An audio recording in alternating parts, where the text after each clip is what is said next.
wake up and save many more women in sports. Experienced coach Jay Sapon says appointing Jimmy Cobbler as Black Satellite's coach was a mistake after the team got eliminated from the CAF Under-20 Cup of Nations in Niger at the weekend.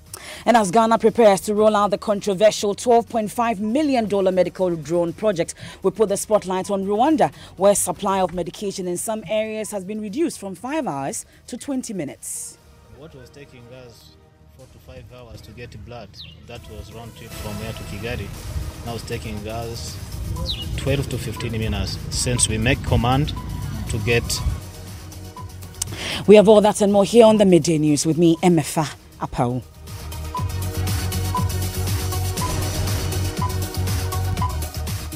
And we settle for the details now because illegal miners have destroyed over 10,000 acres of forest in various communities in the western region by setting it on fire. 13 Chinese nationals were arrested and 17 excavators seized on Saturday in the latest crackdown on a new wave of onslaught on the country's forest resources. Love FM's Erastus Asaridonko joined the operation and now reports. Smoke, ashes, and the dying embers of fire all over the place. Evidence of the new method adopted by the illegal miners who set the forest ablaze before carrying out mining. A large expanse of what used to be thick vegetation at Modaso, Ayim, and Straha lies fallow, riddled with deep uncovered mine pits and large gullies. A layman's estimation of the destruction can put it about 50 times an average size airport. The Interministerial Task Force says C&J Alaska, which owns the concession, has leased it out to illegal miners. The land or the concession belongs to C&J Alaska Mining Company, but they themselves are not mining here. They've given it to different individuals, all of them Chinese, and they are the one mining here, and C&J Alaska just comes in and take the percentage, and every 20 acres that you are given, you pay 50,000 Ghana cedis a month. Before whatever you get out, they take a percentage as well. So it's quite a profitable. I mean, we're talking about millions and millions and millions of dollars. We drove for hours through the wasteland, experiencing at first hand the raid on the country's forest.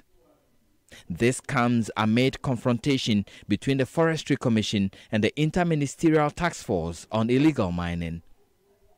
Just last week, the Commission brought in military police personnel to stop the task force from going ahead with what is said to be reclamation at Kobro area of the Apamprama Forest Reserve. The Interministerial Task Force says the concession is owned by one Donald Intua, the same person who owns Heritage Mining Company, which invaded the Kobro area.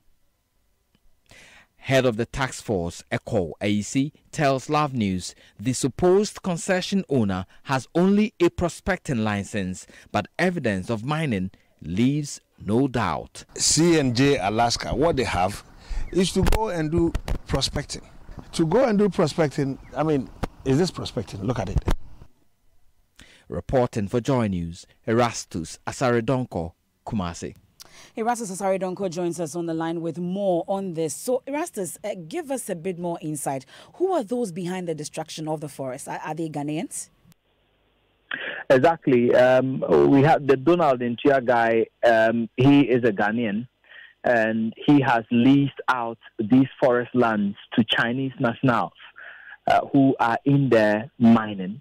But there are Ghanaian henchmen we found over there. Some of them were arrested and handed over to the police. But I'm told by the task force that the police have released them, and they are yet to get the reason for their release. But have you been able to speak to the CJ Alaska people? And then you've mentioned Donald Intua. Have you had any reaction from them? Because we are told they only have prospecting license. What have they been saying to this? Well, we only had the opportunity to get to know what their reaction was to the Kobro area. They claimed at the time that they had the necessary permits.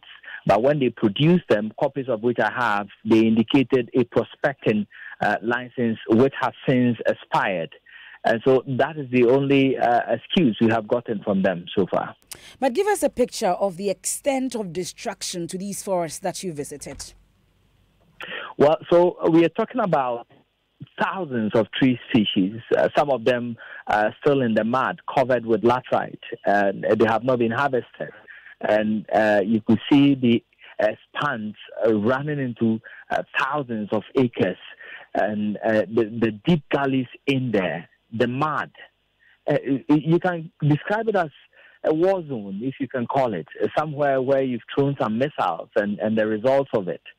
So the whole place has been completely laid to waste. Now, Erastus, away from this, bring us an update on the scuffle between the forestry officials and the task force last week. You recall you reported on that when they clashed in Kobro in the Ashanti region. What's the latest?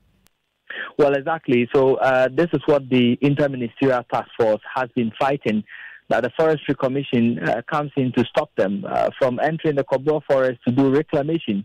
But then the continuous pillaging of the country's forest is seen all over Ghana. After our last encounter with them, the soldiers who were arrested have since to return to their lawful duty in the forest. All the workers who were arrested have been released. And so currently they are going to reconstruct the shelter that was destroyed by the military police sent by the Forestry Commission. You heard there my colleague Erastus Sasari Donko bringing us the latest on the situation in the Western region where the forests are being banned for illegal mining purposes. Of course, we'll get more in our subsequent bulletins. But there is growing tension in the Bono Ahafo region as the chiefs and people of Nkranza Traditional Council accuse the Minister for Regional Reorganization and Development, Dan Botwe, and his deputy, Martin J. Mensah Kosa, of working against them as government gets ready to name new regional capitals. The chiefs believe the central location of Nkranza makes it well placed and accessible enough to be named the Bono East regional capital. They have been addressing the media where they reminded the president and the NPP government that if the capital of Bono East is not located at a place to meet the aspirations and wishes of the region, it will have its consequences on the fortunes of the party in the next elections. My colleague Precious Semevo joins us on the phone lines with more on this. So, Precious, aside the reminder to the president, what else are they asking for? Well, their concerns emanate from some points that they have listed, which includes the machinations to sideline Nkranza traditional area. Now, they have been saying that some meetings by the regional minister of the Bono Ahafo region, as well as the sector minister, that is Dan Botwe, and his deputy, Martin J. Kosa, who is a native of Techiman, continuously sideline Nkranza from the meeting. And they also talked about a meeting which was to discuss the change of name from Brong Ahafo, from Brong to Bono. Again, they were sidelined. They believe that some influential people from government, including Martin J. Kosa and then Christopher Nyapomfi, professor, are behind all these machinations. Now, they've also been pouring cold water and saying it's unfortunate. Some statements circulating to the effect that Nkranza traditional area are Ashantis, and therefore naming Nkranza as capital of the Bono East will mean an extension of the Ashanti kingdom. Now, in their statement, which was read by Nana Owusu Damwa Amia III, who happens to be the Boabin Hine of Nkranza, and then signed by Nana Okofo Ejapon, the Adonti Hine of Nkranza Techiman area, says that they are calling on the president to ensure that some factors which include their accessibility as well as the central nature of Nkranza is considered in the selection of the regional capital for the Brong Ahafo region. We can listen to Nana Owusu Damwa Amia. The chief and people of Nkranza traditional area have come to conclusion that Nkranza traditional area has been eliminated from the competition for the regional capital by the Minister of Regional Reorganization and Development. And it is therefore not surprising that even though Nananum from Nkranza traditional area have submitted a petition to the president with a copy to Honorable Minister of Regional Reorganization and Development, the minister has claimed that he has not received petition from Nkranza. The chief and people of Nkranza traditional area consider the denial from the minister elimination by rough tactics. We wish to remind the president and the MPP government that if the capital of the Bono East region is located at a place which does not meet the aspiration and wish of the chiefs and people in the region, we will have serious consequences and fortunes of the party in the next coming 2020. You heard that Nana Owusu Ameya, one of the chiefs in the area, and we are privileged to be joined on the phone by the minister himself, the Minister for Regional Reorganization, Mr. Dan Butcher. We are grateful for your time here on the Midday News. Just to clarify, are you from Techiman? Come again? I'm asking if you are from Techiman. No, please, I am not. The Deputy Minister for the Ministry, yes, he is from Techiman. Okay, so you've been accused together with the Bono Ahafo Regional Minister and your deputy of sidelining the chiefs of Nkranza. You held a meeting over the weekend sidelining them because you want the regional capital to go to the other side. Is that the case? What's your response to that? It's totally untrue. It's baseless. I don't want to believe any chief might have held that press conference, because chiefs are revered people who hold them very high esteem. They speak to what is only true, because that's what they swear to do, because it's absolutely untrue.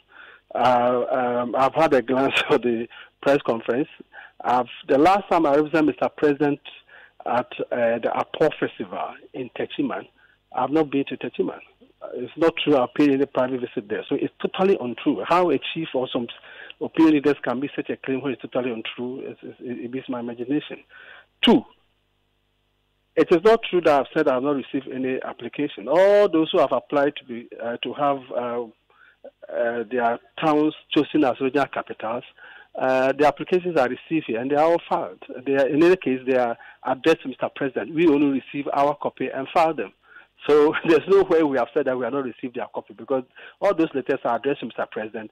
They copy us and we file them. I file in my office that contains all these applications from the 6 different proposed regions. So that's also absolutely untrue. Then there's an issue of change of name. I have before me the original application for the creation of the region. It came from a coalition of chiefs for Bono East Region, BONO.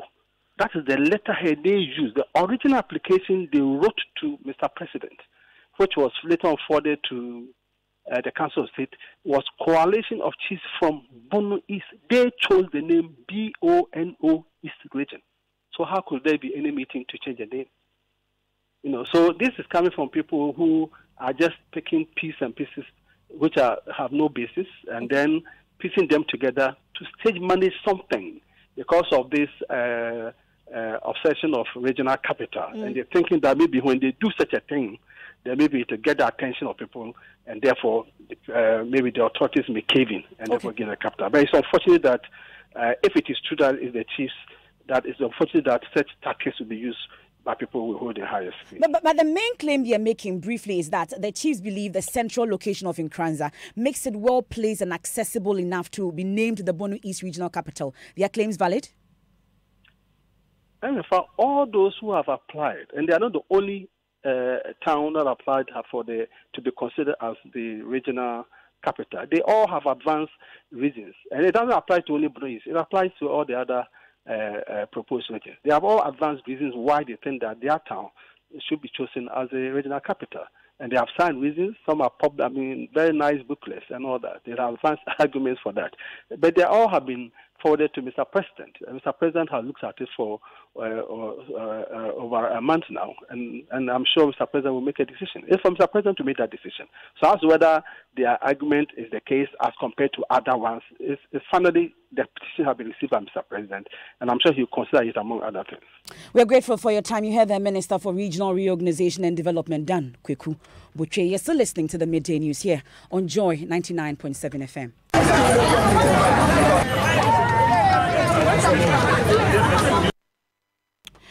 There was drama at the Takoradi District Magistrate Court as suspected Nigerian kidnapper of the 3 kidnapped girls, Samuel Odoton Wills revealed a police CID officer and a man he only identified as Kwesi assisted him in escaping from police custody. On December 30, the suspect was reported to have cut the 358-inch iron rods used to secure the ventilation window with an implement and escaped at the blind side of the cops. But today in court, the suspect has been making some damning revelations. Correspondent Ina Thalia was in court and joins us on the line. So Ina, tell us what transpired in court. Okay, so today in court, the presiding judge, Michael Ampedu, asked him, because earlier he had said he's not guilty, with explanation. So he asked him to explain what he meant by that. He said he was able to escape with the help of one Kwesi who bought Vital oil for him and then put it on the iron rod to cut it. And then he also did make mention of a CID officer. He said this CID officer also assisted him in escaping.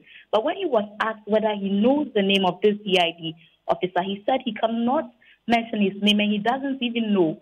But if the police line up their CID officers, he would be able to identify that person in particular.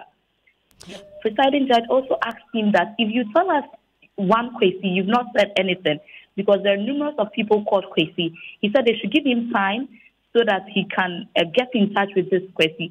So the judge gave him 1 week. So next week, 18th of January, he's supposed to come to court with this Kwesi. But I'm sure this case is about his jailbreak, but has he said anything yet about the whereabouts of these girls? For the whereabouts of these girls, the court hasn't gone there yet. But just like we all know that the gender minister said he is alive. That is what brought agitation between residents and then family members who were questioning that they are not interested in his jailbreak, in his resistance of arrest. They want the court to go straight to the kidnap. So let's take a listen to some residents and families who have been speaking to me.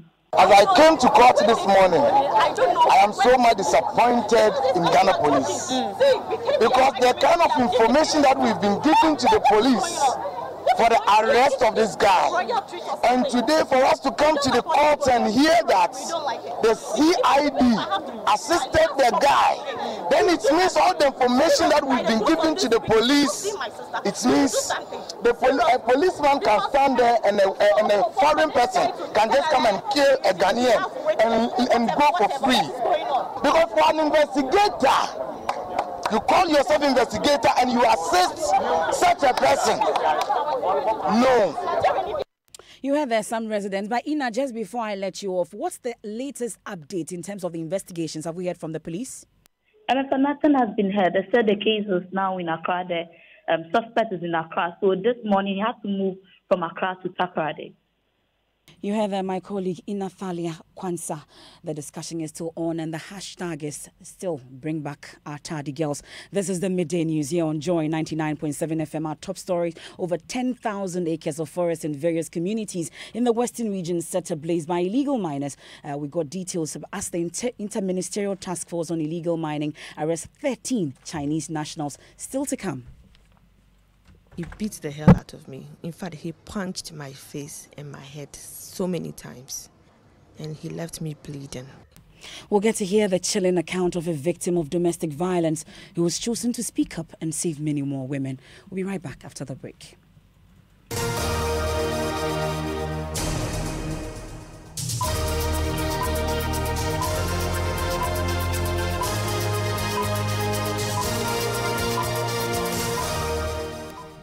Thanks for staying with us here on the Midday News. Time now for sports, and there's a lot of talk about Chelsea. But what's in sports? I mean, I think you have to be charged for lying to the public. You said you registered your kid for the Olympics. It's for this weekend's round of activities. Why? It's the only athletics that we are engaged in. No, because I thought you were talking about athletics. You know, all this while. Give me what's in sports. You know, at the weekend, we had the Black Satellite eliminated from the CAF Under-20 Cup of Nations in Niger. They needed just a point to progress from the group stage and also qualify to the World Cup in Poland this year, but lost 1-0 to Mali. And that's meant that they've suffered a shock exit from the competition at the first round of the competition. Some have blamed the coach Jimmy Kobler for his inefficiency and also the lack of tactical guidance in taking the team through to the next stage of the competition. And Coach Jay Sapon, who's outspoken, says he needn't be appointed in the first place. Those who brought him there had done a disservice to us. You know, there are other coaches there. Coaches who have got, records to show. Coaches who have blazed the storm. You know, but of course, if you say you must be a coach must be given the chance to also come up to the level you have also reached. You know, you don't just give a steering wheel to a driver to drive from here, a VIP bus from here to Kumasi without going through the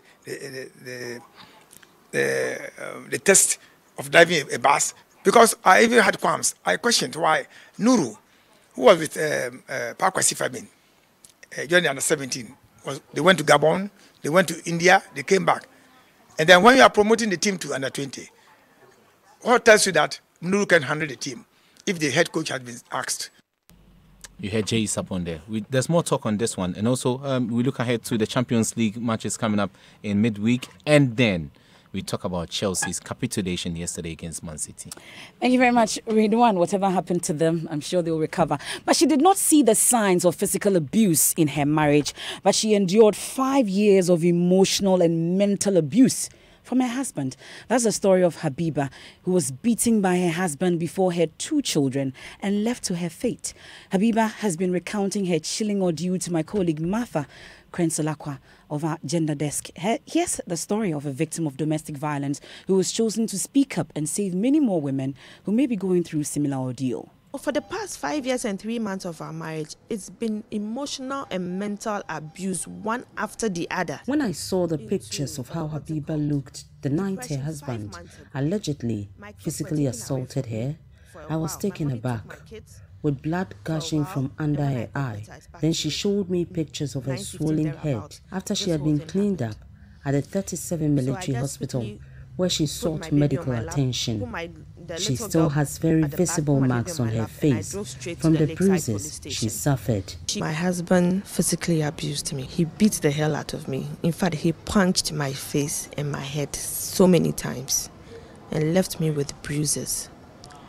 And he left me bleeding. What started as an argument over decision to allow her husband spend time with his 3 other wives as she worked towards starting a new business did not go down well with the husband who had initially agreed. He just kept punching my face and punching my face, asking me to leave his house. And he wants to make sure he destroys my face so no other man will see me and marry me again. Habiba recounts the punches were aimed only at her head and face, and her attempts to prevent them were fruitless. He had a ring on. He just kept, not the wedding band sort of, no, the men fashion rings, the silver rings. I went down to protect my face and I had both hands protecting my face and now he was punching my head. So when I tried to remove one hand or both hands to protect my head, then he comes from down like an uppercut sort of and then hits from beneath, punching from beneath. So I don't know at what point he punched under my eye, then blood gushed out and spilled onto the wall. Then blood was I was just bleeding from my nose onto the ground. In her words, when my husband was satisfied, he left me bleeding with broken glasses, table and blood splattered on the wall, plus 2 children to console. She gathered the rest of the strength in her and drove to a nearby police station to lodge a complaint where she was asked to go to a public hospital for a medical report. You heard Habiba, a victim of domestic violence, speaking to my colleague Martha Krensolakwa of our gender desk. The Adenta Housing Down Police is investigating the matter and has granted her husband bail. You may have listened to the Super Morning Show and you hear more of such chilling stories, and it continues tomorrow on What Love Is Not as we celebrate the month of love. Now, government has often cited Rwanda as a successful test case for the implementation of the drone delivery of essential medication and blood to rural areas. This is because the company behind the innovation, Zipline, implemented the project first in Rwanda, where supply of medication in some areas has been reduced from 5 hours to 20 minutes. As government prepares to roll out the $12.5 million project, Joy News' Matilda Wemaga joined a team of journalists who were giving a guided tour of the drone program in Rwanda. Here's a report. At the Ruhango Provincial Hospital in Rwanda, doctors and nurses are now used to the fact that they can collect blood packages dropped by drones from the sky and go ahead to transfuse their patients who often need it on emergency. Before this hospital was signed onto the Zipline drone service, it typically took 4 to 5 hours of a round trip to secure blood from the capital Kigali for patients. The delays often results in loss of lives. Dr. Richard Osaibiniza is Director General of the Ruhango Provincial Hospital. We were supposed to use 4 to 5 hours round trip to get blood. From here to Chigari parking, round trip could take us 5 hours. So financially it was cost because there is matter of fuel for that car, time consuming. And thirdly, if you have emergency, we couldn't save that person having round trip to get blood replacement. Even if we could be having blood bank in our hospital, but you had some maximum limit of unit to be stored in a blood bank of the hospital. With an average of 40 deliveries per day within an 80-kilometer radius, the Zipline Center receives regular blood supplies from the National Center for Blood Transfusion from Kigali to hospitals who are in need of blood. The government of Rwanda has signed 21 hospitals onto the Zipline platform. Medical doctors at Rwanda say using drones in the delivery of blood is yielding results in health facilities in the remotest parts of the country. Patient satisfaction, they are seeing drones that first, and they know that those drones are not filming, are not doing anything else. They are here to save their life. They are here to deliver blood. So they are safe. They know that anytime there may be a case of bleeding or need of blood, not only bleeding on surgery, even any anemia secondary to any pathologic condition. In few words, they are safe. They know that anytime they need blood, we will use drone. After 2 years of operation in the country's southern and western provinces, the use of drones to deliver blood and other medical supplies will be expanded to the eastern province of Rwanda in the coming days. In Ghana, the 12.5 million medical drone contract has been the center of controversy in the last few months. You heard the Matilda Vermagas report. Now, what's trending on social media?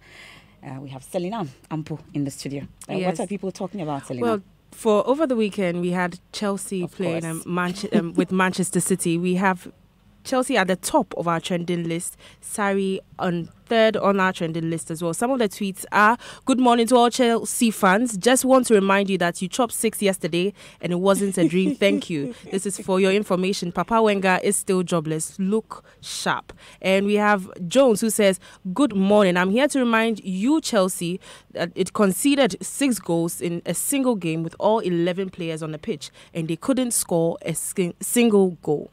That's awful. I'm sure people are asking whether there were snails on the park yesterday, but how can you take 6? We'll see how it goes. But I'm sure you're getting ready for the Love Ride, right? Yes, and it's happening on the 14th of February at the Kempinski Hotel.